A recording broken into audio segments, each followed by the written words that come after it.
Praise the Lord.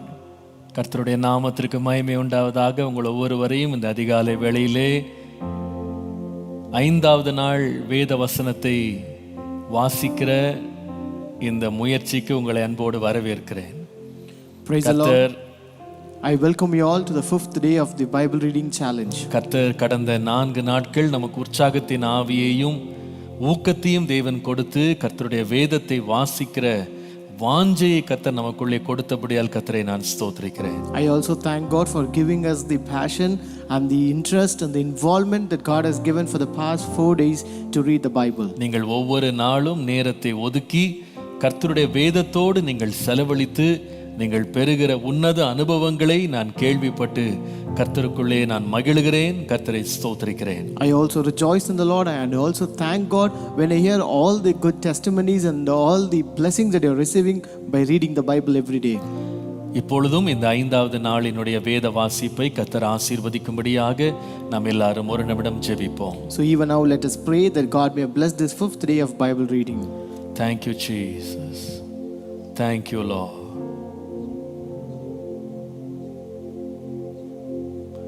வாரும் தூய ஆவியே,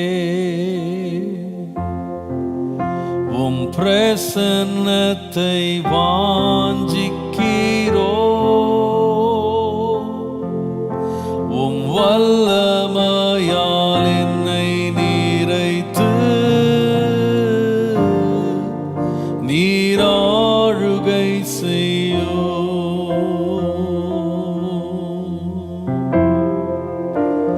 வாரும் தூய ஆவியே, உம் பிரசன்னத்தை வாஞ்சிக்கிறோ, உம் வல்லமையால் என்னை நிறைத்து நீராழுகை செய்யோ. தூய ஆவியே, அன்பின் ஆவியே, துணையாளரே, தேற்றும் தெய்வமே. தூய ஆவியே, அன்பின் ஆவியே, துணையாளரே, தேற்றும் தெய்வமே. ஊற்று தண்ணீரே, உள்ளம் ஏங்குதையா, வரவேண்டும் வல்லவரே, வரவேண்டும் வல்லவரே, வரவேண்டும் வல்லவரே, நல்லவரே.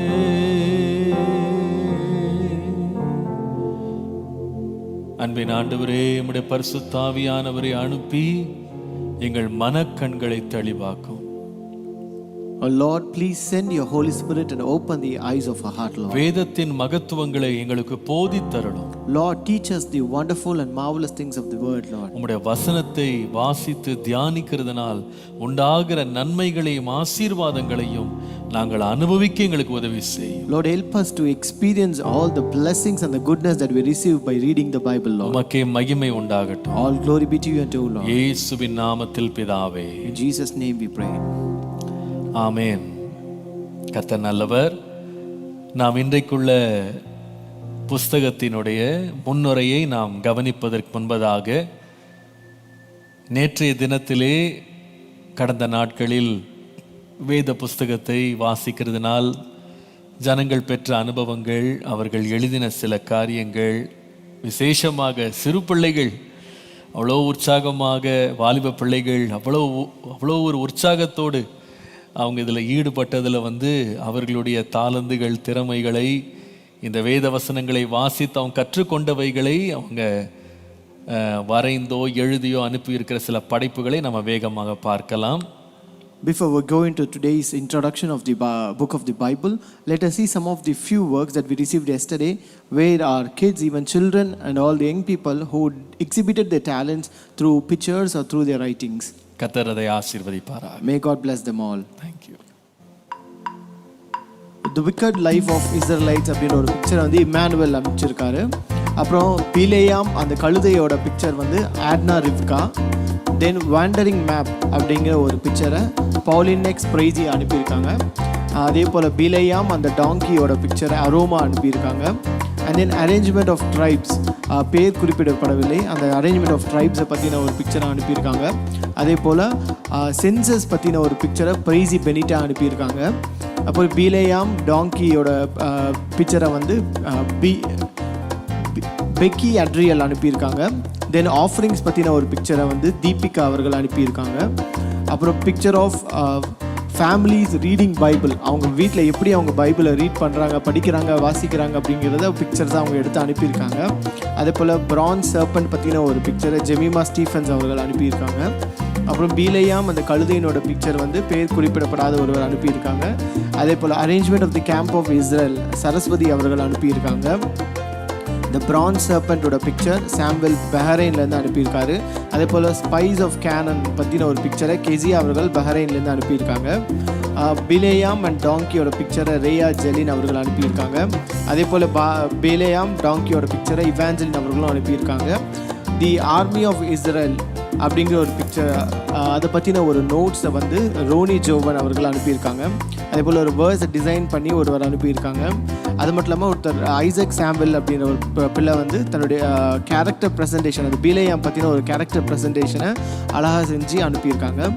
அதே போல் தங்களோட டிவோஷனை வந்து சிஸ்டர் ரேகா அவர்கள் அனுப்பியிருக்காங்க. அதே போல் இந்த பீலேயாம் டாங்கியோட பிக்சரை வந்து ஷிஃப்ரான்ற ஒரு கிட் வந்து அனுப்பியிருக்காங்க. அண்ட் தென் ஒரு டிவோஷனை வந்து ஒருவர் அனுப்பியிருக்காங்க. ப்ராமிசஸ் இன் நம்பர்ஸ் அப்படின்னு சொல்லி அந்த ப்ராமிசஸ் எல்லாம் பற்றி ரமேஷ் ஏப்ரஹாம் அவர்கள் அனுப்பியிருக்காங்க.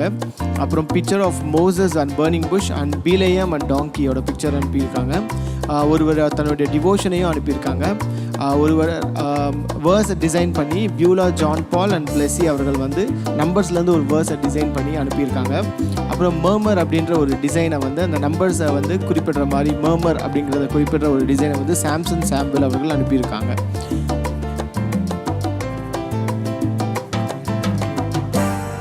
இது மட்டும் இல்லாமல் யூகேலேருந்து ஜுவானிட்டா பென்னையா அண்ட் ஜானத்தன் பென்னையா அவர்கள் டேபர்நேக்கல் பற்றின ஒரு வீடியோவை அழகாக வந்து செஞ்சு நம்மளுக்கு அனுப்பியிருக்காங்க. அதை இப்போ நம்ம பார்க்கலாம்.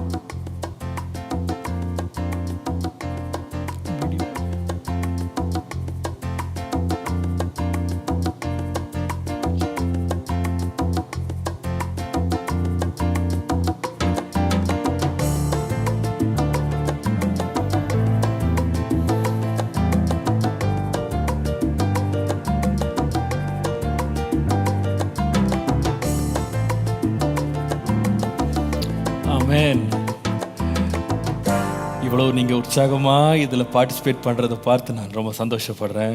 I'm really happy when I see your interest involvement in this.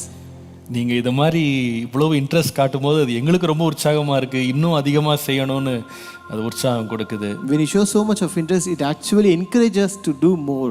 கர்த்தர் தாமே இந்த முயற்சியை ஆசீர்வதிப்பாராக. May God bless all your efforts. இன்றைக்கு நாம் 5வது நாளுக்கு வந்திருக்கிறோம். Today we have come to the 5th day. இன்றைக்கு நாம் மோசே எழுதின 5வது புஸ்தகம், வேதத்திலே உள்ள அட்டவணையிலே உள்ள 5வது புஸ்தகமாகிய உபாகமத்தை நாம் இன்றைக்கு வாசிக்க போகிறோம். Today we are going to read the 5th book that is written by Moses. That is the 5th book according to the index of the Bible, Deuteronomy. இந்த உபாகமம் என்கிற புஸ்தகம் ஆங்கிலத்தில் வந்து டியூட்டரானமி என்று இருக்கு. இந்த டியூட்டரானமி அப்படின்ற வார்த்தை வந்து கிரேக்க வார்த்தையாகிய டியூட்டரோனோமியன் என்று சொல்லுகிற வார்த்தையிலிருந்து இது வருகிறது. So this book called Deuteronomy, it comes from the Greek word deuteronomion.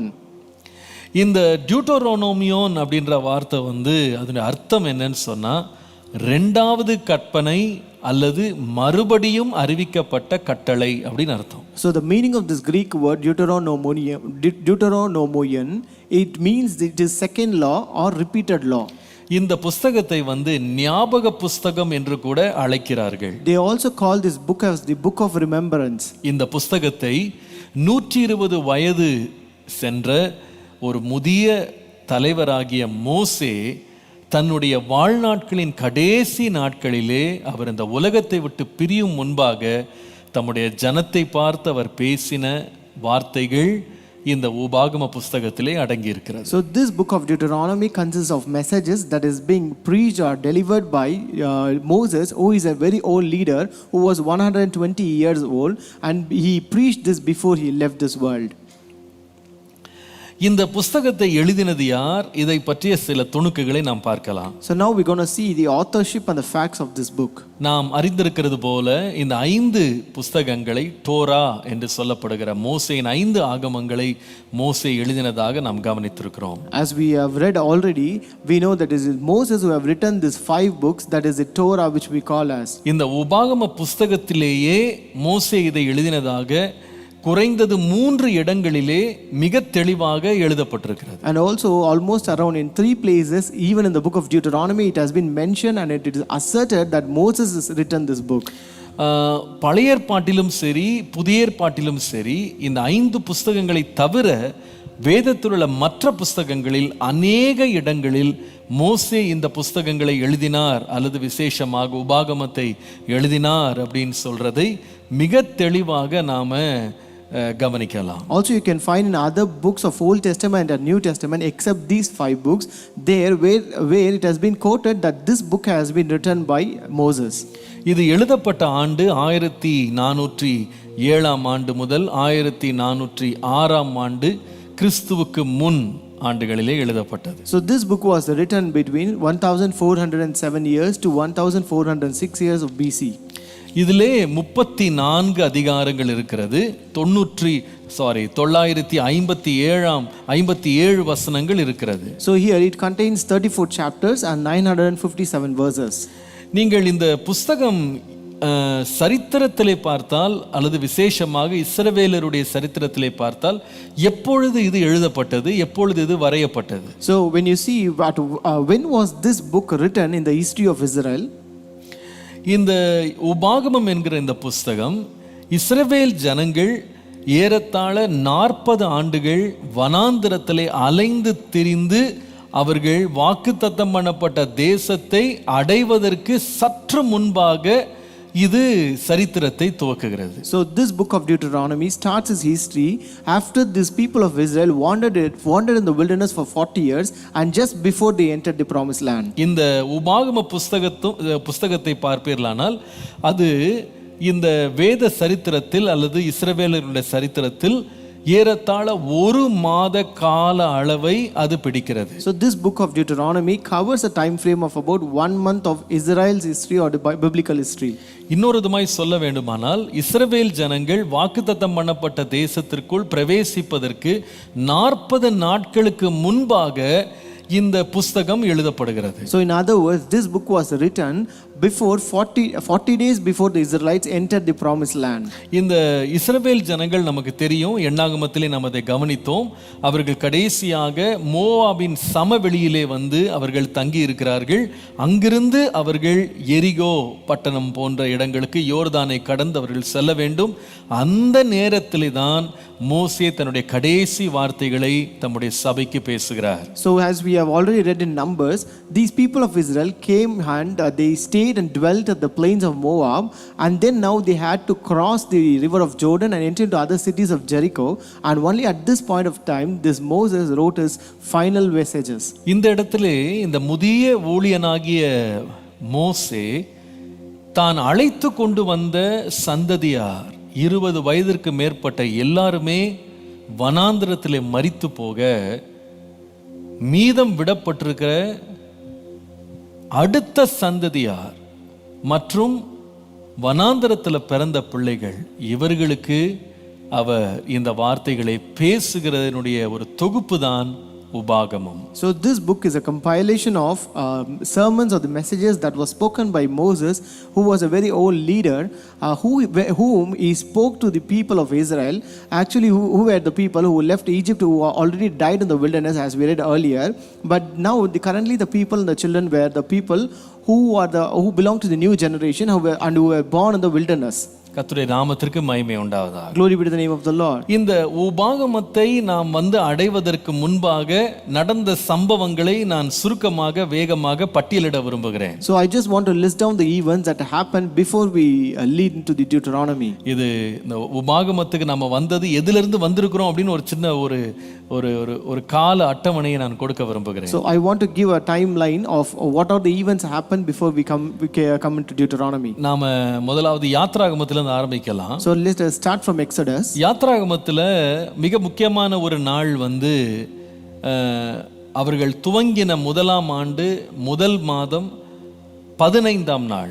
So the most important day in Exodus is the 15th day of the first month of the first year. இது பஸ்கா பண்டிகையை முந்தின நாள் ஆசரித்து அடுத்த நாள் அவர்கள் கிளம்புகிற தேதி பாத்தீங்கன்னா அவர்கள் எகிப்தை விட்டு அவர்கள் கிளம்பின நாள் இந்த நாள். So this is the day where they departed from Egypt after observing the Passover the previous night. நீங்கள் 11 அடுத்த முக்கியமான நாள் அதே முதலாம் வருஷம் 3ஆம் மாதம் முதலாவது நாள். The next important day is the first day of the third month of the same first year. 3 மாதத்தில் இந்த ஜனங்கள் வனாந்தரத்திலே நடந்து அவர்கள் சீனாய் வனாந்தரத்திலே சேர்கிறார்கள். So these people walked in the wilderness and they reached the wilderness of Sinai in 3 months. அடுத்த முக்கியமான நாள் 2ஆம் வருஷம் அவர்கள் கிளம்பி 2ஆம் வருஷம் முதலாம் மாதம் முதலாம் நாள். The next important date is the first day of the first month of the second year. இதுல என்ன நடக்கிறது? ஆசரிப்பு கூடாரம் வனாந்தரத்திலே நிறுவப்படுகிறது. So here the tabernacle was erected in the wilderness. இதை தொடர்ந்து அடுத்த புத்தகத்துக்கு நாம் வருகிறோம், லேவியராகமம். And following this we come to Leviticus. லேவியராகமம் எப்பொழுது கொடுக்கப்படுகிறது? When was this book of Leviticus given? அந்த நிறுவப்பட்ட ஆசரிப்பு கூடாரத்தில் தேவனுடைய மகிமை இறங்கினதற்கும் ஜனங்கள் சீனாயிலிருந்து கிளம்பி வாக்குத்தத்தம் பண்ணப்பட்ட தேசத்திற்கு கிளம்புவதற்கும் இடைப்பட்ட 1 மாத காலத்தில் கட்டளைகள் பிரமாணங்கள் கொடுக்கப்பட்டது லேவியராகமத்தில். So this book of Leviticus is a book of laws and commandments given during the 1 month interval, when immediately after following the filling of the tabernacle by the glory of God, and then before the people prepare to leave Sinai to the promised land. அடுத்ததாக எண்ணாகமத்துக்குள்ளே வந்துடுறோம். Next we enter into Numbers. எண்ணாகமத்துல முக்கியமான நாள் அவங்க கிளம்பின 2வது வருஷம் 2வது மாதம் முதலாம் நாள். So here the day they started was first day of the second month of the second year. இது எண்ணாகமத்தினுடைய முதலாவது அதிகாரம் முதலாவது வசனத்திலே ஆரம்பிக்கிறது. இந்த நாளிலே இஸ்ரவேல் ஜனங்கள் முழுவதுமாக கணக்கெடுக்கப்படுகிறார்கள், தொகை எண்ணப்படுகிறார்கள். So here it is written in Numbers 1 and verse 1 that the people were taken number, or a census was taken on this day. அடுத்த முக்கியமான தேதி எண்ணாகமத்திலே இந்த இஸ்ரவேல் ஜனங்கள் எகிப்தை விட்டு கிளம்பின 2ஆம் வருடம் 2ஆம் மாதம் 20வது நாள். The next important date in the book of Numbers is the 20th day of the second month of the second year. இந்த நாளிலே இஸ்ரவேல் ஜனங்கள் அந்த இடத்தை விட்டு சீனாய் வனாந்தரத்தை விட்டு அவர்கள் கிளம்புவதற்காக கர்த்தருடைய மேகமானது அவர்களுக்கு முன்பாக எழும்பி முன் சென்ற நாள். So this is the day when the cloud of God was taken up to begin the people to lead the people to the promised land from the wilderness of Sinai. அடுத்தது இந்த சீனாய் மலையை விட்டு இவங்க சீனாய் மலை பர்வதத்தை அந்த வனாந்தரத்தை விட்டு இவர்கள் காதேஷ் பர்னேயா என்கிற இடத்திற்கு செல்லுகிறார்கள். So here these people leave the wilderness of Sinai, and they start to proceed towards Kadesh Barnea. காதேஷ் பர்னேயால அவர் தங்கி இருக்கும்போது 12 வேவு பார்க்கிறவர்கள் போய் 10 பேர் துர்ச்செய்தி 2 பேர் நற்செய்தியை கொண்டு தேசத்தை பற்றி பேசுகிறார்கள். When they stayed at Kadesh Barnea, there were 12 people who went into Canaan, out of which 10 people brought an evil report and 2 people got a good message from there. இங்கே நடந்தது என்ன என்று கேட்டால், இந்த ஜனங்கள் தேவனை விசுவாசிக்காமல் அவர்கள் அழுது புலம்பி, எங்களை ஏன் இங்கே கொண்டு வந்தீர்கள், எங்களுக்கு புதைப்பதற்கு எங்களுக்கு கல்லறைகள் இல்லைன்னு சொல்லி எங்களை கொண்டு வந்துட்டீங்களா, நாங்கள் எல்லாம் அழிய போறோம்னு சொல்லி தேவனை நோக்கி முறுமுறுக்கிறாங்க. So here these people began to cry and shout unto the Lord, saying, why did you brought us here, that we don't find any graves in the wilderness, that you have brought us here? And they began to murmur against God. ஆண்டவர் கடுங்கோபம் கொள்ளுகிறார். God became very furious. அதனுடைய விளைவு என்னன்னு சொன்னா, அந்த எண்ணாகமத்துல அவர்களுக்கு ஆண்டவர் இந்த வனாந்திரத்திலே நீங்க அலைந்து திரிவீங்கன்னு சொல்லி அடுத்த ஏறத்தாழ 38 ஆண்டுகள் 9 மாதம், கிட்டத்தட்ட 39 ஆண்டுகளை ஆண்டவர் இந்த வனாந்திரத்தில் தொடர்ந்து அலைய விடுகிறார். And as a result of their murmuring, God made them to wander in the wilderness for 40 years in the wilderness, which covers almost 38 years and 9 months. அடுத்த முக்கியமான நாள் இவர்கள் எகிப்தை விட்டு கிளம்பி 40 ஆண்டுகள் நடக்கிறது. அதனுடைய 40வது ஆண்டினுடைய 5வது மாதம் 1ஆம் தேதி. The next incident is it is almost 40 years since they proceeded out of Egypt, and it is the first day of the 5th month of the 40th year. அங்கே ஆரோன் என்கிற பிரதான ஆசாரியன் மரித்து போகிறார், அவர் அடக்கம் பண்ணப்படுகிறார். So here the chief priest Aaron dies and he was buried there. இப்பொழுது இவர்கள் Moab என்கிற சமவெளியிலே எல்லாரும் தங்கி இருக்கிறார்கள். Now they are staying in a plain of Moab. இப்பொழுது இன்னொரு 6 மாதம் மன்னித்துக் கொள்ளுங்கள், ஒரு 6 மாதம் 5ஆம் மாதத்துல ஆரோன் இறந்து போகிறாரு. அதே 40வது ஆண்டினுடைய 11வது மாதம் 1ஆம் தேதியிலே அங்கே உபாகமத்தினுடைய சம்பவங்கள் துவங்குகிறது. So after 6 months of the death of Aaron, that is on the first day of 11th month of the 40th year, the events or the incidents of Deuteronomy starts. இங்கே மோசே சொல்லுகிற வார்த்தையை பார்ப்பீர்களானால், here what Moses says, நீங்கள் உபாகமம் 1ஆம் அதிகாரம் 1 முதல் 3 வசனங்களை வாசிக்கும்போது, when you read in Deuteronomy chapter 1 verses 1 to 3, 11 நாட்களிலே நீங்க இந்த பயணத்தை முடித்து நீங்க வாக்குத்தத்தம் பண்ணப்பட்ட தேசத்துக்குள்ள நீங்க போயிருக்கணும். So in another 13 days you have to 11 days. In 11 days you should have been so by 11 days you should have entered into the promised land of Canaan.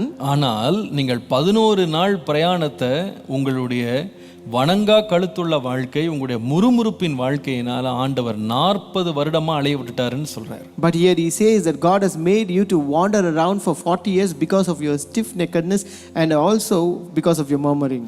இப்போ நம்ம உபாகமத்துக்குள்ள வந்திருக்கோம். So now we have entered into Deuteronomy. இந்த உபாகமம் அதற்குள்ளே என்ன இருக்கிறது, இந்த புத்தகத்துல என்ன இருக்கு? So what are the contents of this book? எதற்காக இந்த புத்தகம் எழுதப்பட்டது? Why was this book written? உங்களுக்கு தெரியும், இஸ்ரவேல் ஜனங்கள் வாக்குத்தத்தத்தை பெற்றது மாத்திரமல்ல, அதை சுதந்திரிக்க வேண்டும் என்பது தேவனுடைய திட்டம். So the very important plan of God is that not only giving a promise to the people, but also they should possess the promised land. ஆனால் இந்த 40 ஆண்டுல ஒரு சந்ததியே அழிந்து போய்விட்டது. But in this 40 years one generation is totally destroyed. இப்பொழுது ஒரு புது சந்ததி அவர்கள் இந்த வாக்குத்தத்தம் பண்ணப்பட்ட தேசத்தின் எல்லையிலே நின்று கொண்டிருக்கிறார்கள். Now it is a new generation that is standing at the verge or the territory of the plain of Moab. இந்த நேரத்திலே மோசேக்கு 120 வயதாகிவிட்டது. Now Moses is almost 120 years old. அவர் சீக்கிரமாய் மரிக்க போகிறார். Moses is going to die soon. ஆனால் அவர் இவ்வளவு காலம் ஏறத்தாழ 40 ஆண்டுகள் இந்த ஜனங்களை வழிநடத்தி வந்துட்டு அவங்க வாக்குத்தத்தம் பண்ணப்பட்ட தேசத்தை சுதந்திரிக்காம போயிடக்கூடாது அப்படின்ற ஒரு பயம் அவருக்குள்ள இருக்கிறது. So this Moses had a fear that he has brought these people for 40 years so far, and that they should not go away or leave away without inheriting this promised land. முதல் சந்ததி தான் அழிஞ்சு போச்சு. The first generation is destroyed. ஆனால் பிள்ளைகளை ஆண்டவர் கொண்டு போறேன்னு சொல்றார். அவங்களாவது ஒழுங்கா போய் உள்ள சேர்ந்துறணும். But God has promised that he will make the children of the new generation to enter into the promised land, so I should take them at least into the land. நான் போகாட்டி கூட இவங்களையாவது ஒழுங்கா பத்திரமா போய் சேர்றதுக்கு நான் ஆலோசனை கொடுக்கணும். So even if I am not able to enter into the land, I should give a good counsel to the people that they may enter the promised land. ஆகவே அவர் என்ன செய்கிறார்னா, இந்த சந்தர்ப்பத்தை பயன்படுத்தி இந்த அடுத்த சந்ததிக்கு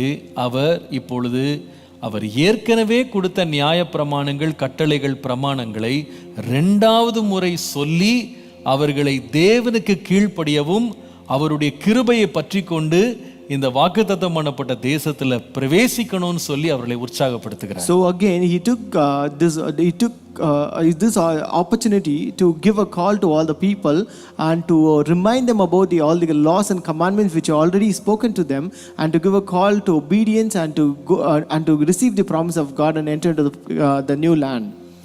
அதற்காக அவர் என்ன செய்கிறார்னா, இந்த பிரமாணங்களை கொடுத்தது மாத்திரமல்ல, இப்பொழுது அவர் மரிக்க போகிறதுனாலே அவருடைய பணியை தொடர்ந்து வரும்படி யோசுவா என்கிற மனிதனையும் அவர் இந்த புஸ்தகத்தில் தான் நியமிக்கிறார். So not only he gave the commandments and other sermons again, but he also appoints his successor Joshua that he may lead them into the promised land. நான் ஏற்கனவே சொன்னேன், உபாகமம் என்பது இரண்டாவது முறை கொடுக்கப்பட்ட பிரமாணம். So as I told you, this book of Deuteronomy is the second law. ஆனால் நீங்க நினைச்சிடக்கூடாது இது புதுசா ஏதோ கொடுக்கறாருன்னு நினைக்க கூடாது. So you should never think that it was given something, that it was a new law that was given actually. அது என்ன நடக்குது அப்படின்னு கேட்டா, ஏற்கனவே கொடுக்கப்பட்ட அந்த 10 கற்பனைகள், பிரமாணங்கள், நியமனங்கள், கட்டளைகள் அது எல்லாத்தையும் அவர் ரிஃப்ரெஷ் பண்ணி அதுல கொஞ்சம் எக்ஸ்பிளைன் பண்ணி வருகிற சந்ததிகள் அதை அறியணும். ஏன்னா அவங்களுக்கு அந்த சின்ன வயதில் அவங்க அதெல்லாம் கேட்கல, அவங்க சிறு பிள்ளைகளாக இருந்தாங்க. அதனால் இவர்களுக்கு இப்போ அவர் வந்து டீச் பண்ணுறார் மறுபடியும். So this is not a second law, but actually a refreshing or revision of the already existing laws and commandments which Moses spoke to them, that they may also know it and obey the commandments and do accordingly. அவங்க முதல் முறை இந்த கற்பனைகளை கொடுக்கும்போது இவங்களாம் ரொம்ப சின்ன பிள்ளைங்களா இருந்தாங்க. When he gave this commandments the first time, these people were very young and they were like children. ஆனால் இப்போ 38லேருந்து 40 வருடம் கழித்து இவங்க எல்லாம் இப்போ வாலிபர்களாக வளர்ந்த பிள்ளைகளாக நிற்கிறாங்க. Now after 38 to 40 years they have grown up to be young people and adults. ஆகவே சீனாயிலே கொடுத்த அதே கற்பனைகள், பிரமாணங்களை இப்போ திரும்ப கிட்டத்தட்ட 38 ஆண்டு கழித்து திரும்ப ஒரு முறை ரிவிஷன் மாதிரி எடுக்கிறார். So here again he revises the commandments that he gave around 38 to 48 years ago, again here that they may know it. இந்த புஸ்தகத்தில் வந்து முக்கியமாக பார்க்க வேண்டுமானா மோசேயினுடைய 3 பிரசங்கங்கள் இங்க இருக்கிறது. So this book contains especially last 3 sermons of Moses. 3 பிரசங்கங்களை அவர் செய்கிறார். So here he makes 3 sermons. அதை தவிர 2 கவிதைகளை அவர் பாடுகிறார். And also he sings 2 poems here. அல்லது பாடல்கள் கூட சொல்லலாம். You can say it is also songs. நான் அதை சுருக்கமாக என்னெல்லாம் அவருடைய பிரசங்கத்தில் இருந்ததுன்னு நான் சுருக்கமாக சொல்லி விடுகிறேன். So I just want to give the overview of his sermons here. முதல் பிரசங்கம் வந்து உபாகமத்தின் புஸ்தகம் 1ஆம் அதிகாரம் 1ஆம் வசனத்திலிருந்து 4ஆம் அதிகாரம் 3ஆம் வசனம் வரைக்கும் வாசிக்கலாம். So the first sermon you can read from chapter 1 verse 1 to chapter 4 and verse 3. இந்த பிரசங்கத்தில் அவர் பேசுகிறது என்ன? So what did he speak in the sermon? கடந்த 40 ஆண்டுகளாக இந்த வனாந்தரத்திலே அவர்கள் கடந்து வந்து அனுபவித்த அனுபவங்களை அவர் சுருக்கமாக ஒரு சாட்சியாக சொல்லுகிறார். So here he shares all the experience that they faced and they encountered all through the 40 years where they wandered around in the wilderness in a form of a small testimony. அதற்கு அப்புறமா அவர் சொல்லுகிறார், நீங்க எப்படி ஆண்டவருடைய கற்பனைகளை, நியமனங்களையும் கை கொள்ளணும் அப்படின்றதையும் அந்த இடத்துல பேசுறார். And also he speaks as how they are supposed to observe and follow all the laws and commandments that God has given them. நீங்கள் அடுத்தது 4ஆம் அதிகாரம் 44ஆம் வசனத்திலிருந்து 26ஆம் அதிகாரம் 19ஆம் வசனம் வரைக்கும் வாசித்தீங்கன்னா அங்கே மோசே கொடுக்கிற நீண்ட 2வது பிரசங்கத்தை பார்க்கலாம். So the next sermon you can read, it is a long sermon where you can find Deuteronomy 4 verses 44 to Deuteronomy 26 and verse 19. இதில் வந்து அவர் சொல்லுகிற முக்கியமான காரியம் என்னன்னா, இந்த கற்பனைகள் எல்லாம் நீங்க கை கொள்றதுக்கு நீங்க ஜாக்கிரதையா இருக்கணும். அப்பொழுதுதான் ஆண்டவர் இந்த தேசத்தை உங்களுக்கு சுதந்திரிக்க பண்ணுவார். So here he says that you should be very diligent to follow all these commandments and laws which God has given you, and only then God will enable you to possess this land. அடுத்தது 3வது பிரசங்கம் வந்து 27ஆம் அதிகாரம் முதல் 30ஆம் வசனத்துல வாசிக்கலாம். So the third sermon you can read from chapter 27 to chapter 30. அப்போ இந்த 3வது பிரசங்கத்தில் அவர் என்ன சொல்லுகிறார்னா, நீங்க வந்து ஒருவேளை கர்த்தருடைய கற்பனைகளுக்கு நீங்க விரோதமாய் செயல்பட்டு நீங்க இந்த தேசத்தை வந்து நீங்க இழந்து போவீர்களானால், நீங்க மனம் திரும்பினால் கர்த்தர் திரும்ப உங்களுக்கு இந்த தேசத்திற்கு குடியேற பண்ணுவார்னு சொல்கிறார். So here he says, if in case you do against God, you commit sins against God and you don't follow the laws of God and you go away from God, and because of which you may lose the land, but you can restore it when you repent for it. கர்த்தருடைய நாமத்துக்கு மகிமை உண்டாவதா. Glory be to the name of the Lord. அப்போ இந்த பிரசங்கங்கள் ஏன் இப்போ ரொம்ப முக்கியமான ஒரு இடம் பெறுகிறது என்றால், So why does all these sermons become so important here? இஸ்ரவேல் ஏற்கனவே கொடுக்கப்பட்ட கற்பனைகள் நியமனங்கள் தேவனுடைய வழிநடத்தலை பெற்றுட்டு அவங்க வாக்குத்தத்தம் பண்ணப்பட்ட தேசத்தை காணாமலே அவங்க வழியிலே மரிச்சு போயிட்டாங்க. So it's because the Israelites, having received all the laws and commandments, but they died halfway in the wilderness, not receiving the promise which we have. இதை பார்த்து வேதனை அடைந்த மோசே அவர் என்ன செய்கிறார்னா, அடுத்த சந்ததியும் இதே தப்ப செஞ்சு தேவனுடைய வாக்குத்தத்தங்களை இழந்துடக்கூடாது, இந்த சந்ததி ஆகிலும் வாக்குத்தத்தம் பண்ணப்பட்ட தேசத்தை சுதந்திரிச்சிடணும் அப்படின்ற ஒரு ஆதங்கத்தோடு இந்த பிரசங்கத்தை அவர் செய்கிறார். So Moses makes this sermon that with a great burden, that because the early generation have lost the land and they died in the wilderness, but at least this new generation should possess this land and enter into the new land.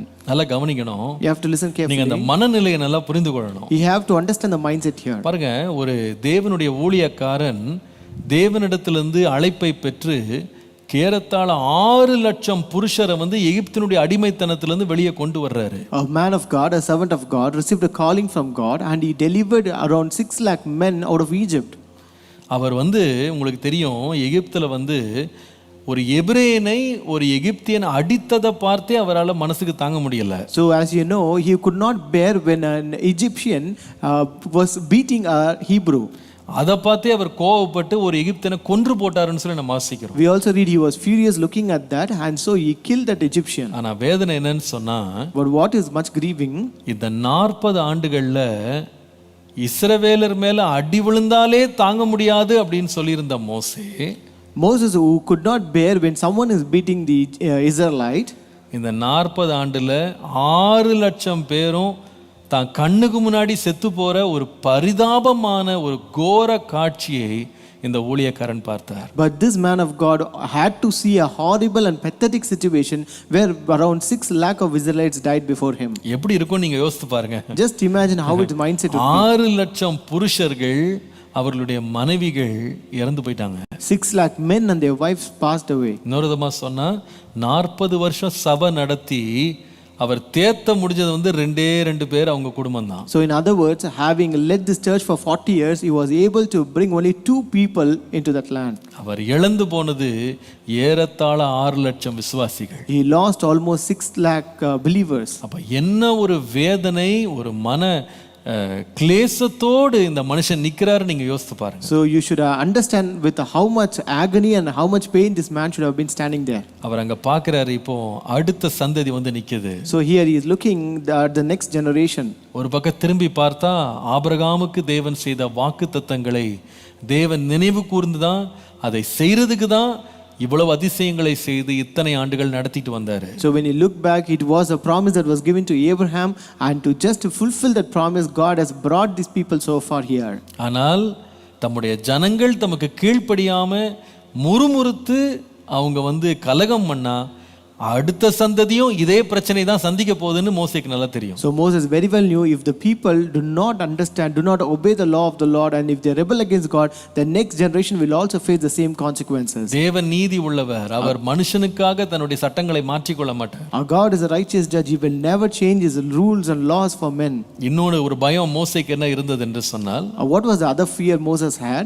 ஒருவேளை நீங்க இந்த தேசத்துக்குள்ள சுதந்திரம் பெற்று நீங்க தேசத்தை சுதந்திரித்து தேசத்துக்குள்ள நீங்க போயிட்ட பிறகு, even if in case you inherit the land, you possess the land and enter into this promised land, அதற்கப்புறமா அந்த ஜனங்களுடைய பொல்லாத வழிகள், அவருடைய விக்கிரக ஆராதனைகள், அவர்களுடைய மோசமான பாவங்கள்ல நீங்க ஈடுபட்டுட்டா தேசத்திலிருந்து கர்த்தர் உங்களை விரட்டி அடிச்சிருவாரு. So if in case again you fall into idolatry and other wickedness of the people of that land, then God will chase you away, drive you away from the place. உங்களை வந்து ஆண்டவர் வந்து தேசத்தை விட்டு வெளியே கொண்டு போயிடுவார், எக்ஸைல் கொண்டு போயிடுவார். They will be exiled then.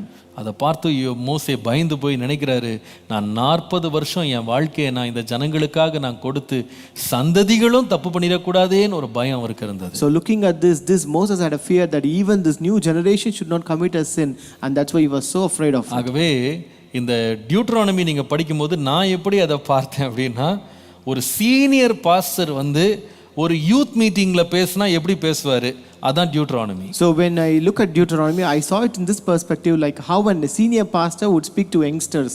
ஒரு யூத் மீட்டிங்ல அவர் பேசுறாருன்னு வச்சுக்கிடுங்க. Consider he is speaking in a youth meeting. அவங்க அப்பா அம்மா எல்லாம் இருந்துட்டாங்க, All their parents died. பிள்ளைங்க மட்டும் தான் இருக்காங்க. Only children are available now. இவரும் மரிக்க போறார், 120 வருஷம் ஆயிருச்சு. And now he is 120 years old and he is going to die now.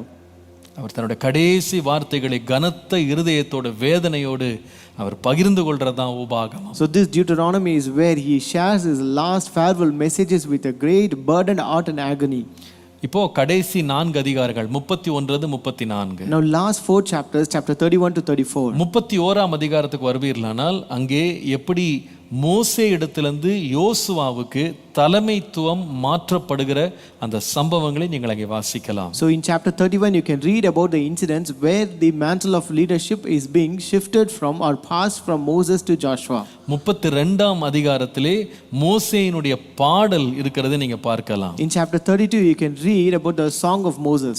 33ஆம் அதிகாரத்திலே மோசே தேவ ஜனங்கள் மேல் கொடுக்கிற ஆசீர்வாதங்களை நீங்கள் வாசிக்கலாம். In chapter 33 you can read about the blessings that Moses blesses or speaks on the people. ஒவ்வொரு கோத்திரத்தின் மேலும் அவர் ஆசீர்வாதத்தை கூறுகிறார். He speaks blessing on each and every tribe. அது கிட்டத்தட்ட ஒரு ஆராதனை முடிந்த உடனே எப்படி ஒரு ஆசீர்வாதம் ஒரு போதகர் கொடுப்பாரோ அத போல ஒரு பெனடிக்ஷன் மாதிரி நீங்க அதை வாசிக்கலாம். You can read it as a benediction, like how a benediction is spoken by a pastor after every service. 34ஆம் அதிகாரம் கடைசி அதிகாரத்திலே அங்கே மோசேயினுடைய மரணத்தையும் எப்படி தேவன் அதை அடக்கம் பண்ணினார், அவனை அடக்கம் பண்ணினார் என்றும் மோசேயை குறித்த மிக ஒரு பிரம்மாண்டமான ஒரு வாசகமும் எழுதப்பட்டிருக்கிறது. So here in chapter 34 you can read about the death of Moses and how God buried him, and again a very important and a grandeur note about this Moses is written here. இப்போ நம்ம ஒன்றை புரிந்து கொள்றோம். So here we understand one.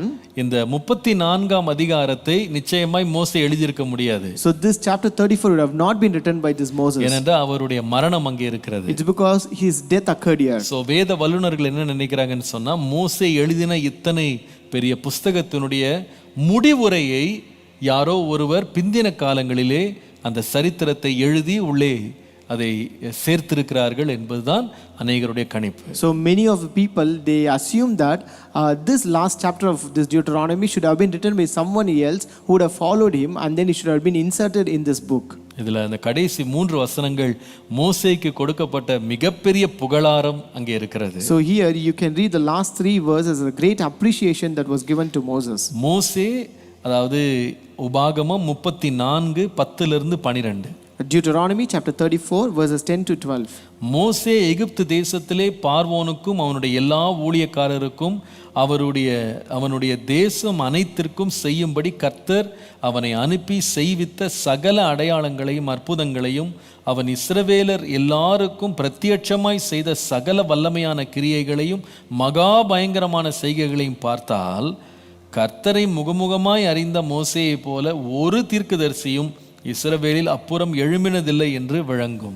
And there arose not a prophet since in Israel like unto Moses, whom the Lord knew face to face, in all the signs and the wonders which the Lord sent him to do in the land of Egypt to Pharaoh, unto all his servants and to all his land, and in all that mighty hand and in all the great terror which Moses shewed in the sight of all Israel. மோசேக்கு இதைவிட ஒரு பெரிய ஒரு புகழ்ச்சி, ஒரு பெரிய ஒரு பாராட்டு இருக்க முடியாது நான் நினைக்கிறேன். I think there cannot be any more appreciation than this to Moses. அதாவது மோசேயினுடைய வாழ்நாள் எல்லாம் பார்த்தீங்கன்னா ஜனங்கள் அவனுக்கு விரோதமாய் முறுமுறுத்து ஒரு கட்டத்தில் எண்ணாகமத்தில் நீங்கள் வாசித்தீங்கன்னா நம்ம எல்லாம் திரும்பி போகலாம், வேற ஒரு தலைவனை ஏற்படுத்தி கொள்ளலாம்னு சொல்லி கூட அந்த நிலைமைக்கு மோசே தள்ளப்பட்டான். When you look at the life of Moses, all through the years, these people murmured against him, and you can read in Numbers where people began to say that we can make someone as our leader and we can return back again to the place. நீங்கள் ஏன் உங்களை உயர்த்தி கொள்ளுகிறீர்கள் என்று கூட கோராகின் புத்திரர் கேட்கிறாங்க. Even the sons of Korah began to ask, why do you exalt yourself? ஒரு ஊழியனுடைய வாழ்க்கை அதுதான். That is the life of a servant of God. அவன் உயிரோடு இருக்கிற வரைக்கும் அவனுடைய விலை, அவனுடைய தரம், அவனுடைய முக்கியத்துவம் ஜனங்களுக்கு புரியாம இருக்கும். Until he is alive, the value or the standards or his importance is not known to people. அவனை அநேகர் பரிகாசம் பண்ணுவாங்க. Men will mock at him. அவன் அநேகர் கிண்டல் செய்வார்கள், அவனை புறக்கணிப்பார்கள், கலகம் பண்ணுவாங்க,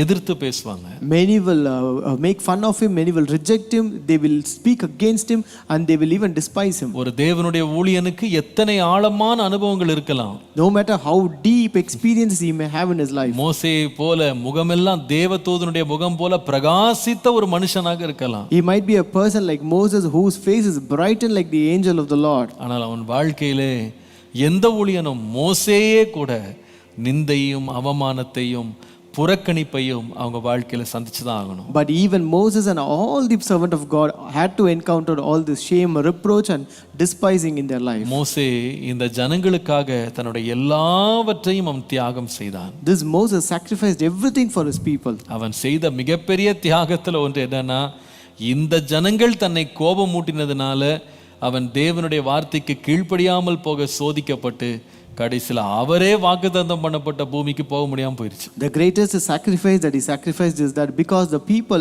angered him so much, they kindled him to anger that he could not inherit this promised land because of his anger. அவன் அந்த நான் யோசித்து பார்த்த அந்த நேபோ மலையில அவன் நின்று கொண்டு தூரத்தில் அந்த நாட்டை அவன் பார்க்கும் பொழுது அவன் இருதயம் எப்படி தத்தளித்திருக்கும்னு யோசித்து பாருங்க. So I just imagine how his heart would have earned when he stood on this Mount Nebo and looked at this land. எல்லாவற்றையும் நான் இழந்துட்டேன். I lost everything. அப்படிப்பட்ட ஒரு நிலைமையில இருந்த Moses who was in such a state, அவன் மரித்த பிறகு when he died, அதே ஜனங்கள் அவனை நினைத்து புலம்புகிறார்கள். the same people were thinking about him and they were lamenting about him. அவனை பற்றிய புகழாரம் அந்த அதிகாரத்தினுடைய கடைசி வசனங்கள்ல தான் எழுதப்பட்டது. And a great appreciation about him is written in the end verses of this chapter. அநேக வேளையில இதுதான் ஒரு தேவனுடைய வாழ்க்கையினுடைய இன்றைய உண்மை கூட. Many times this is the current truth also of many people of God. கர்த்தருடைய நாமத்துக்கு மகிமை உண்டாவதாக. Glory be to the name of the Lord. இப்போ உங்களுக்கு இந்த உபாகமத்தினுடைய ஓரளவு பின்னணி என்ன, இதுல என்ன இருக்கு அப்படின்றத நீங்க கண்டுபிடிச்சிருப்பீங்க நான் நினைக்கிறேன். So I think now we have found out what is the introduction and overview of this book of Deuteronomy. இந்த உபாகமத்துல ஒரு மிக முக்கியமான ஒரு வசனம் இருக்கு. So there's an important word in this book of Deuteronomy. இந்த வசனத்தை புதிய ஏற்பாட்டில் நம்முடைய இரட்சகராகிய இயேசு கிறிஸ்து குறிப்பிடும்போது இதுதான் முதலாம் கற்பனை, பிரதான கற்பனை என்று சொன்னார். So when Jesus quoted this verse in the New Testament, he said this is the first commandment, this is the most important commandment. The greatest commandment.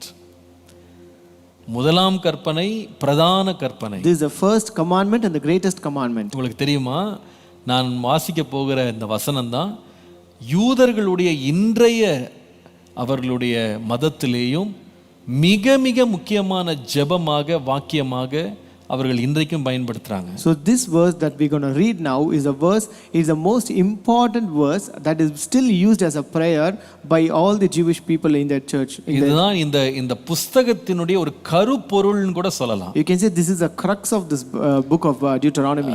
நீங்கள் உபாகமம் 6ஆம் அதிகாரம், When you come to Deuteronomy chapter 6, 4-5 வசனங்களை வாசிக்கிறேன். verses 4 to 5. இஸ்ரவேலே கேள், நம்முடைய தேவனாகிய கர்த்தர் ஒருவரே கர்த்தர். நீ உன் தேவனாகிய கர்த்தரிடத்தில் உன் முழு இருதயத்தோடும் உன் முழு ஆத்துமாவோடும் உன் முழு பலத்தோடும் அன்பு கூறுவாயாக. Hear, O Israel, the Lord our God, the Lord is one. You shall love the Lord your God with all your heart, with all your soul and with all your strength. இந்த வாக்கியத்தை எபிரேயர்கள் ஷம்மா Israel என்று சொல்லுகிறார்கள். So Israelites call this word as Shema Israel. Shema Israel அப்படின்றது என்ன அர்த்தம் என்ன? What does Shema Israel means? இஸ்ரவேலே கேள் அப்படின்னு ஆரம்பிக்குது பாத்தீங்களா? கேள் அப்படின்ற வார்த்தை ஷெம்மா அப்படின்ற அர்த்தம். So as it starts, hear O Israel, here is the word called Shema. So அவங்க இந்த ஜெபத்தை, இந்த வாக்கியத்தை ஷெம்மா இஸ்ரேல் என்று கூப்பிடுகிறார்கள். So they call this prayer as Shema Israel. இது யூத மதத்தினுடைய அடிப்படை வசனமாக பார்க்கப்படுகிறது. So they consider this as the basic credo of Judaism. உங்களுக்கு ஆச்சரியமா இருக்கும். It will be amazing to you. இந்த 2 வசனங்கள், இந்த ஜெபம் இருக்கு பாத்தீங்களா, இந்த வாக்கியத்தை யூதர்கள் இன்றைக்கு வரைக்கும் ஒவ்வொரு நாளும் 2 முறை அவர்கள் ஜெபம் பண்ணுகிறார்கள். So this passage is a passage which they use as a prayer. This is they consider it as a prayer and they recite it twice daily till date. இந்த வேத வாக்கியத்தை நீங்கள் பார்ப்பீர்களானால் இந்த உபாகமம் எழுதப்பட்டதனுடைய முழு சாராம்சத்தையும் இந்த 2 வசனத்திற்குள்ளே நீங்கள் அப்படியே நீங்கள் அதை கொண்டு வந்து விடலாம். So when you read this verse, you can bring the entire essence of the theme of this book together in these 2 verses. அதில் 2 முக்கியமான வார்த்தை. 2 important words are here. 4ஆம் வசனத்துல இஸ்ரவேலே நீ கேள். So in verse 4, hear O Israel. 5ஆம் வசனத்திலே இஸ்ரவேலே தேவனிடத்தில் அன்பு கூறு. In verse 5, O Israel, love your God. முதலாவது கேள், First hear, இரண்டாவது அன்பு கூறு. second love your God. இது ரொம்ப முக்கியமான காரியம் நான் நினைக்கிறேன். So I think this is very important thing. நான் நினைக்கிறேன் இன்றைக்கு கூட ஒரு சந்ததி தேவனுடைய சந்நிதியிலே போய் நிற்க வேண்டுமானால், So even today, if a generation ought to go and stand in the presence of God, இந்த 2 வார்த்தைகள் அவங்க வாழ்க்கையில அஸ்திபாரமாக இருக்க வேண்டும். these 2 words should be a foundation of their life. நீங்க உபாகமத்தை தொடர்ந்து வாசிக்கும் போது இந்த 2 வார்த்தைகளினுடைய பின்னணியில தான் அத்தனை கற்பனைகளும் அத்தனை நியமங்களும் கொடுக்கப்படுகிறது என்பதை நீங்கள் கவனிக்கலாம். When you continue reading Deuteronomy, you can find all the rest of the things would have been given based upon these 2 words. முதலாவது, First, கேள் ஷம்மா, கேள் ஓ இஸ்ரவேலே. hear O Israel, or Shema, listen O Israel. கேள் என்றால் என்ன அர்த்தம்? What does hear or listen ஏதோ means? காதுல விழுற சத்தத்தை கேள் அப்படின்னு சொல்லல. It's not just listen what you hear in your அது ears, மிக மிக ஆழமான அர்த்தம் கொண்டது. but it has a deeper meaning. அதோட அர்த்தம் என்ன தெரியுமா? Now what does it mean? நீ கேட்கிறதை நீ கீழ்ப்படிவதற்கு அல்லது செய்வதற்கு நீ சாவதானமாயிரு. So you be prepared to obey to what you hear or listen. இஸ்ரவேலே, உனக்கு கொடுக்கப்பட்ட நியாயங்கள், நியாய தீர்ப்புகள், உனக்கு கொடுக்கப்பட்ட நியாய பிரமாணங்கள், உனக்கு கொடுக்கப்பட்ட சட்டங்கள் வேற எந்த ஜனத்துக்கும் கொடுக்கப்படல.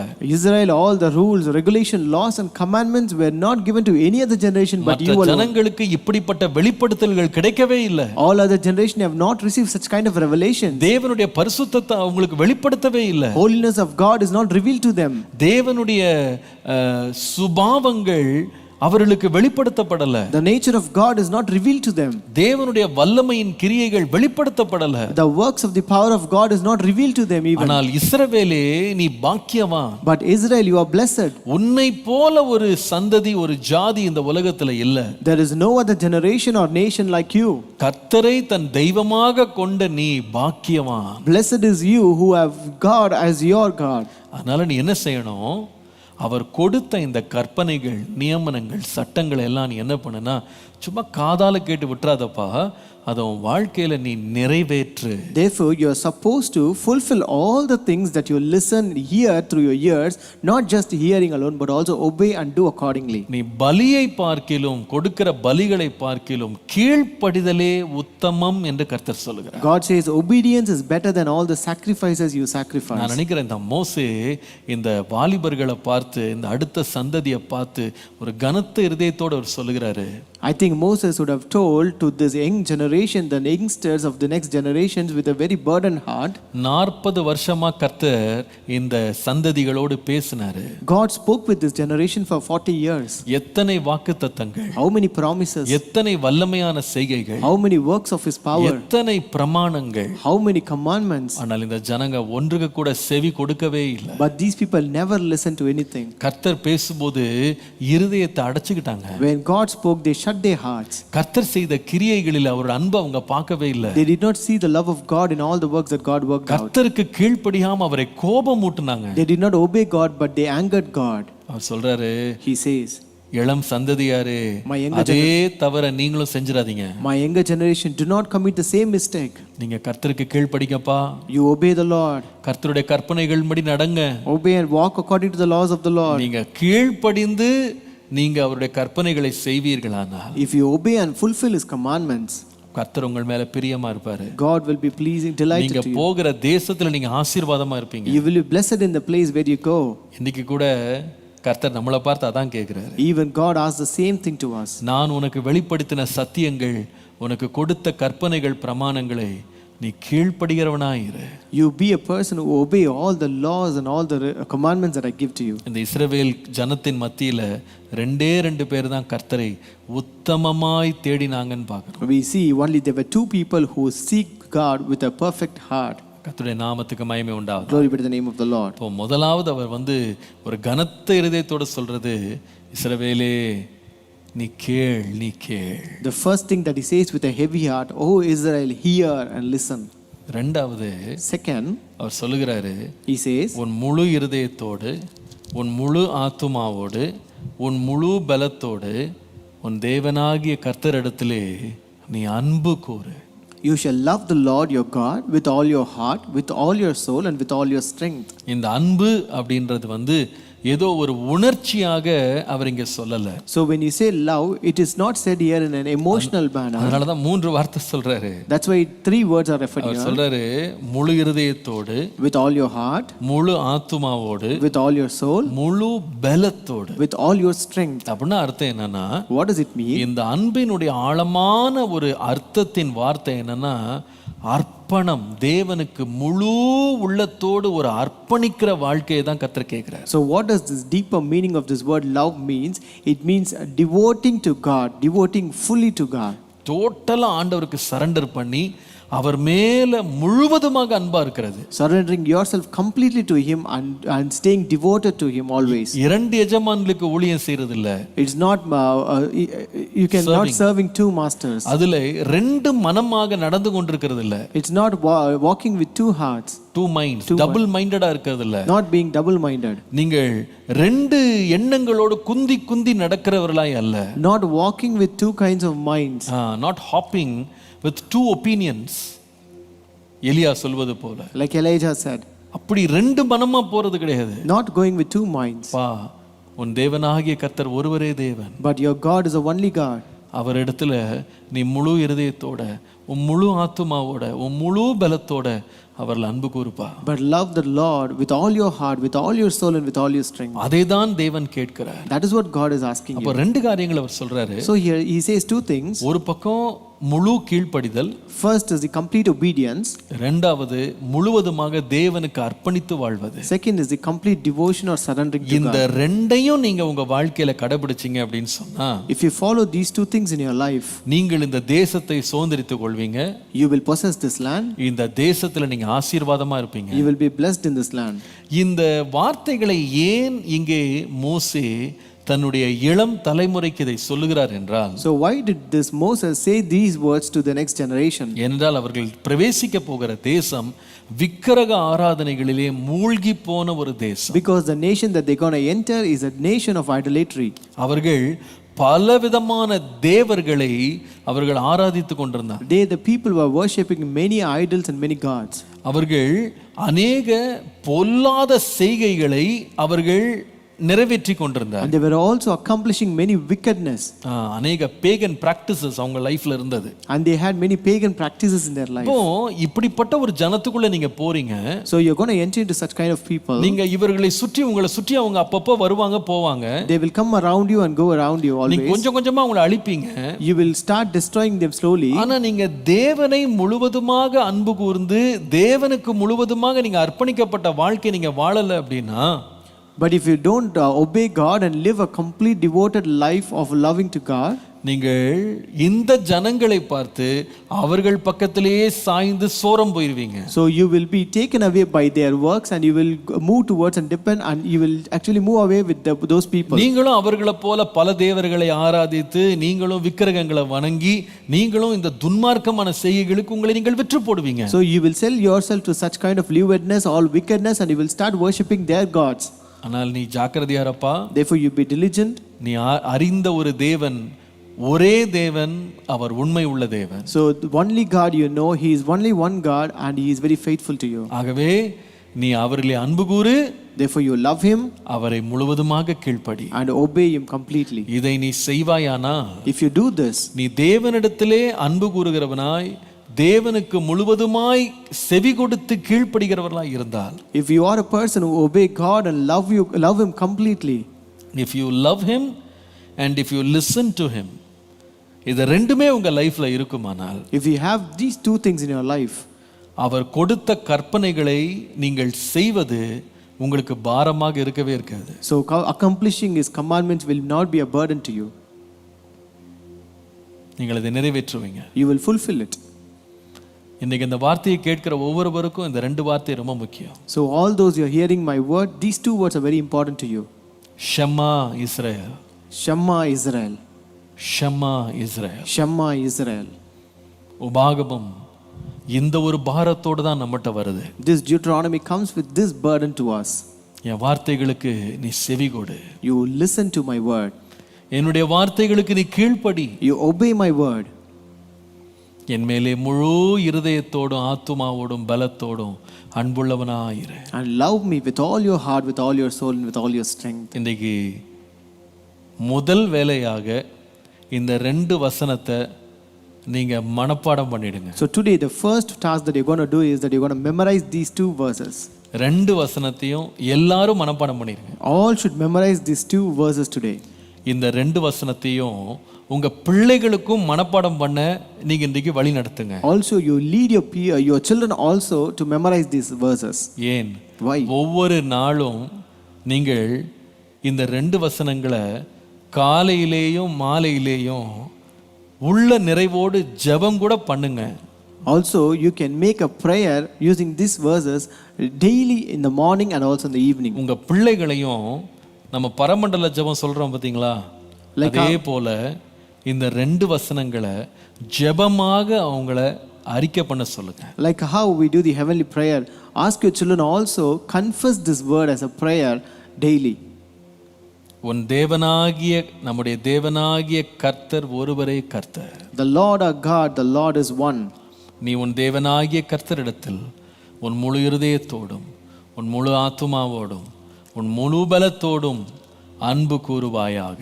You shall love the Lord your God with all your heart, with all your soul, and with all your strength.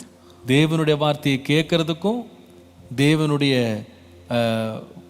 தேவன் மேல அன்புள்ளவர்களா இருக்கவும் நம்ம தீர்மானம் பண்ணிட்டோம்னா, நான் உண்மையா சொல்றேன், தேவனை பின்பற்றி போகிற வாழ்க்கை என்பது நம்ம கடினமாகவே இருக்காது. I tell you, if you decide to listen to God and to love God, then following God will not be a burden to you. இந்த கர்த்தர் நம்மோடு பேசுவாராக. Let God speak with us today. ஒரு முதிர் வயதுள்ள 120 வயதுள்ள ஒரு பழம்பெரும் தேவனுடைய ஊழியன் அவர் சொன்ன வார்த்தைகள் தான் உபாகமத்தின் புஸ்தகம். So this book of Deuteronomy are the words spoken by an old pastor who is a senior pastor who is 120 years old. பொதுவாக ஒருவர் மரிக்கும்போது நிறைய பேர் கேட்பாங்க, அவர் கடைசியா என்ன சொன்னார்னு கேட்பாங்க. Generally when a person die, many people will ask him what was the last word that he spoke.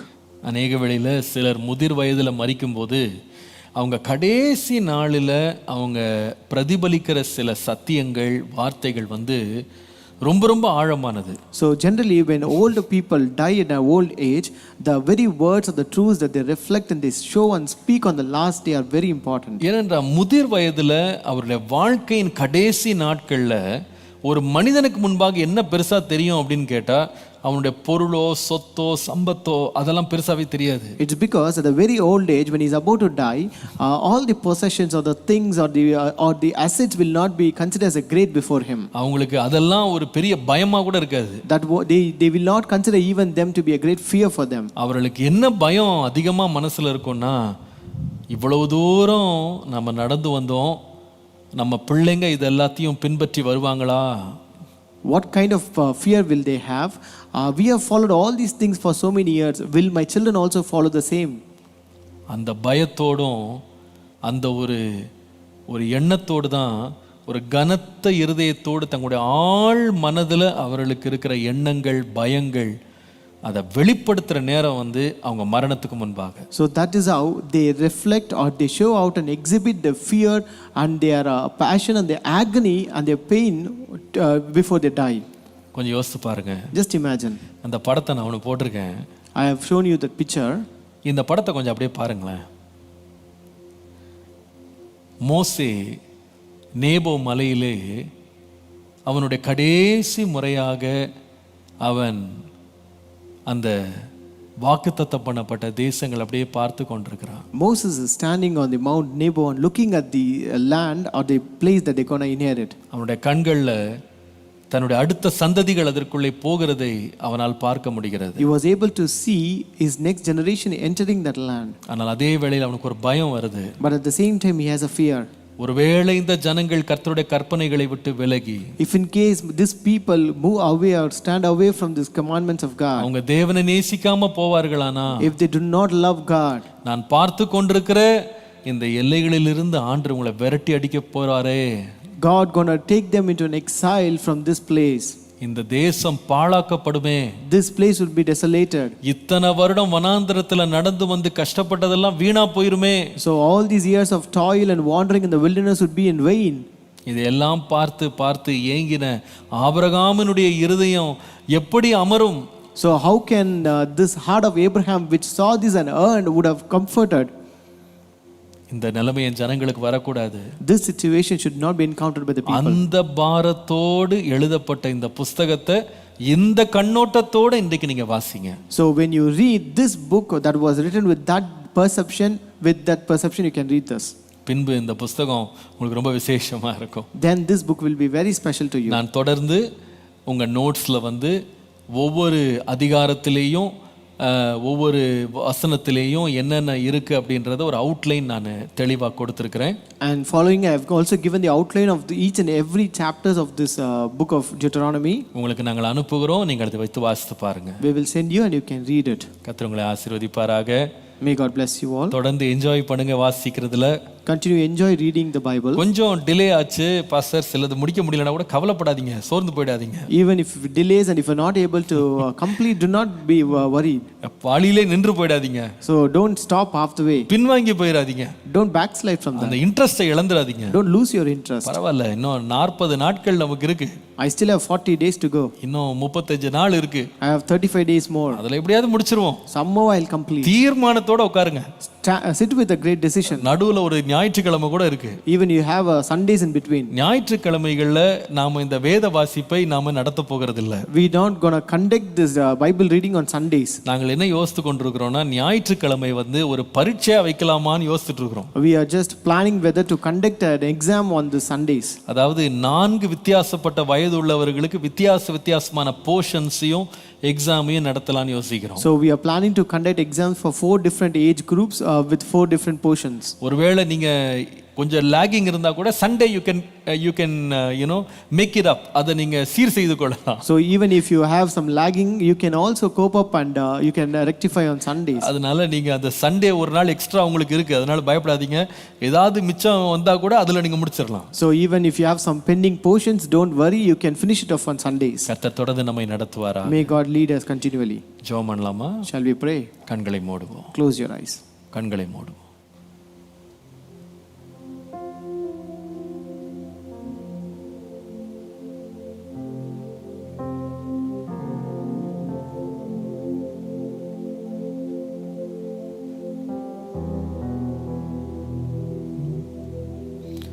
உம்மை முழு உள்ளத்தோடு ஆராதிப்பே, முழு பலத்தோடு அன்பு கூறுவே.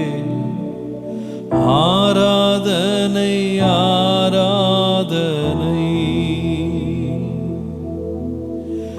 ஆராதனை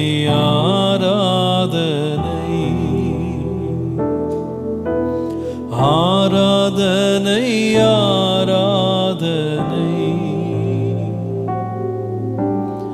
ஆராதனை ஆராதனை அன்பு கூறுவே, இன்னும் அதிகமா ஆராதிப்பே, இன்னும் ஆர்வமாய் அன்பு கூறுவே, இன்னும் அதிகமாய் ஆராதிப்பே, இன்னும் ஆர்வமாய் உம்மை முழு உள்ளத்தோடு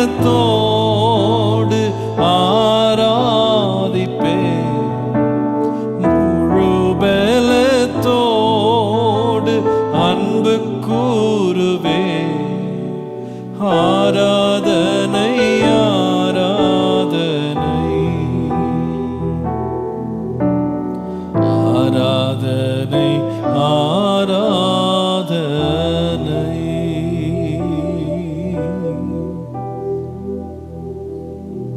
நாங்கள் உம்முடைய சத்தத்தை கேட்கிறோம் ஆண்டவரே. Lord, we are listening to your voice, Lord. அதற்கு கீழ்ப்படி எங்களை அர்ப்பணிக்கிறோம். Lord, we commit ourselves to obey it, Lord. உம்மை முழு இருதயத்தோடு, முழு ஆத்துமாவோடு, முழு பலத்தோடு எங்களையே நாங்கள் அர்ப்பணித்து உம்மை நேசிக்கிறோம் ஐயா. Lord, we commit ourselves completely and we love you with all our heart, with all our soul and with all our strength, Lord. இன்னைக்கு இந்த வேத வாக்கியங்களை நாங்கள் வாசிக்கும் பொழுது, Lord, today as we read the words of this book, எங்களுடைய உள்ளங்கள் உம்முடைய அன்பினால் நிரம்புவதாக. let our hearts be filled with your love, Lord. உம்முடைய வசனத்திற்கு இன்னும் செவி கொடுப்பதற்கு எங்களுடைய இருதயம் பக்குவப்படுவதாக. Lord, let our heart be matured enough to listen to your words more, Lord. எங்களுடைய உள்ளத்தை உம்முடைய தயவும் அன்பும் நிரப்பட்டும். Lord, let your favor and mercy fill our heart, Lord. எங்கள் வேத வாசிப்பு எங்களை உருவாக்கட்டும். Let our Bible reading form us, Lord. எங்களை முழுவதும் உருமாற்றட்டும். Lord, let it change and transform us, Lord. ஆவியானவர் துணை செய்யும். May the Holy Spirit help us. இயேசுவின் நாமத்தில் பிதாவே. In Jesus' name we pray. Amen. Praise the Lord. God bless you all. Have a wonderful day and have a very, very profitable day sitting with the Word of God. May the Lord guide us all. கர்த்தர் நம்மை வழி நடத்துவாராக. Amen. Praise the Lord.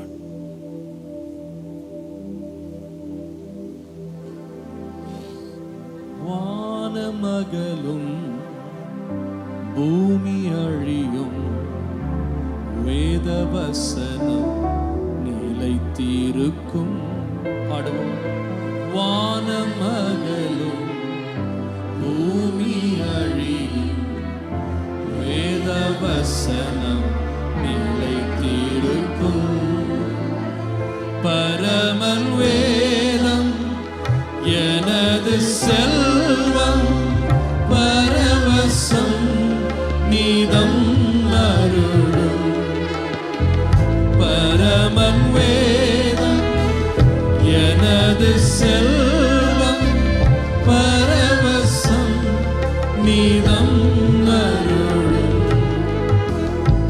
சத்திய வேதம் பக்தரின் கீதம், சுத்தர்கள் போரும் ஆலையில் தீபம், உத்தமமாகும் காட்டும். சத்திய வேதம் எத்தனை துன்பம் துயரம் வந்தும், பக்தனை தேற்றிடும் ஔஷதம். எத்தனை துன்பம் துயரம் வந்தும், பக்தனை தேற்றிடும் ஔஷதம். சத்திய வேதம் பக்தரின் கீதம், சுத்தர்கள் போகும் பாதையில் தீபம், உத்தமமாகும் காட்டும். சத்திய வேதம்